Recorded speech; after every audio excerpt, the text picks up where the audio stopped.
It's time for Wretched Radio with Todd Friel. John MacArthur throwing it down. But first, this is Wretched Radio. Before we get to the intense John MacArthur naming names, calling out false teaching, just in case you happen to be inclined to think, oh, John MacArthur, he's just a fuddy-dud. He's just one of those gloomy kind of guys who never has any fun. This is John MacArthur at the Ligonier Conference. Queuing up. They had set up a microphone at the Ligonier Conference for people to walk up and ask their questions of R.C. Sproul, who is, for some reason, he's up on the stage. They've got his image up on the big screen, and John MacArthur steps up to the microphone. You've heard the old saying that there are no stupid questions. R.C. doesn't believe that. I know, but I think I'm about to hear one. Before we let the question asker, who's John MacArthur, respond, this is another example. What you've got here is a Presbyterian and not a Presbyterian. I'm not sure what John MacArthur calls himself, but he's not a Presbyterian. In other words, he rightly baptizes believers. He disagrees with this or that with R.C. Sproul, and yet listen to the relationship that they have. This is a model. We separate from false teachers. We don't separate from those who disagree on secondary issues. We love one another.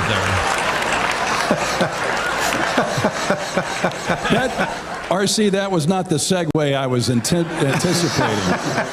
But we do have a special questioner here for you. I'm working hard to think of a stupid question that I could ask. No, listen, I played golf with you a few years ago, and you certainly weren't at that point playing the game that you played before and that you loved. And I just want to deal with the truth, and I know you do too. Is it true that you got a hole-in-one recently? No. I got a hole-in-3 recently, which was even more extraordinary. A hole-in-3 occurs when you're on a par 3 and you put your first shot in the water and you tee it up a second time, and that time you hit it in the hole. So I had a hole-in-1 twice removed.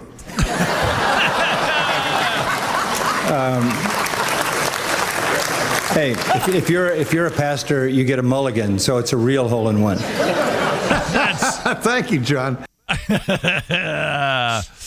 That's a stitch. Love that. Two brothers with disagreements on secondary issues can still get along and joke together. And now to the earnest John MacArthur responding to a brand new book by N.T. Wright. You recall, this is a man who started off as a theologian who wrote well on the doctrine of the resurrection.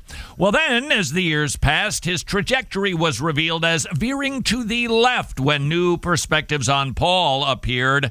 It was quite clear where Dr. N.T. Wright was to some of us.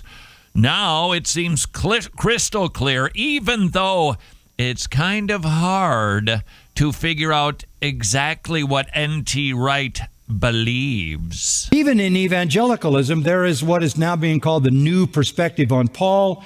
The primary influence of that is coming from a man named N.T. Wright, who is a British theologian. He's written hundreds of pages on the gospel, including a very thick book on the resurrection of Christ. I have read books for years, as you would expect and you would know, and I have read his writings, and they are a mass of confusing ambiguity, contradiction, and obfuscation. Academic sleight of hand. I cannot tell you what he believes after reading all of that. Wow. N.T. Wright might be a little fuzzy. John MacArthur, most certainly not. Warning of the dangers. Sometimes you read a book and you go, it makes you sound a little bit like Jerry Lewis. Why? Because it why? So how do we know what N.T. Wright believes about the gospel? Well, it's a lot easier to figure out what he doesn't believe. But I can tell you exactly what he does not believe. The only time he gets explicit is to make sure we know what he does not believe. Let me quote the new book by him, N.T. Wright, The Day the Revolution Began. Here is a quote. We have paganized our understanding of salvation, substituting the idea of God killing Jesus to satisfy his wrath for the genuinely biblical notion we are about to explore. I see. So he calls Jesus becoming the substitute that God killed to satisfy his wrath for us, paganism. Well then,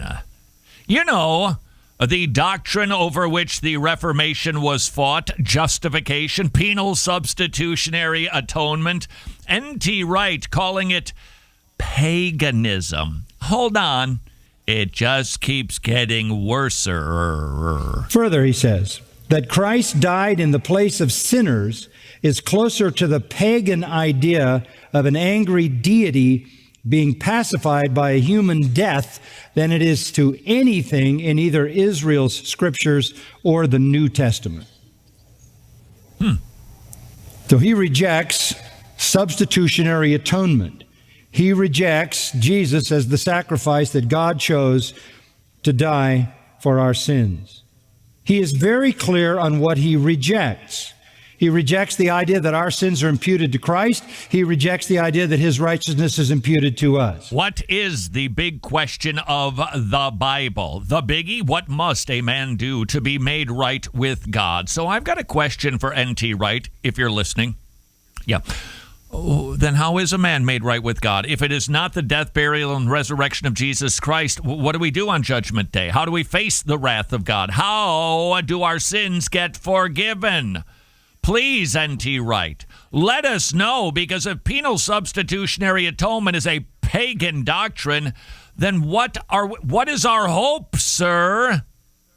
I wonder if he's considered that, or is it possible he just doesn't think sin is all that big a deal? And maybe we're confused, too, about the anger and wrath of God. Maybe we're a little befuddled on the whole doctrine of hell, just like we are, supposedly, on the doctrine of justification.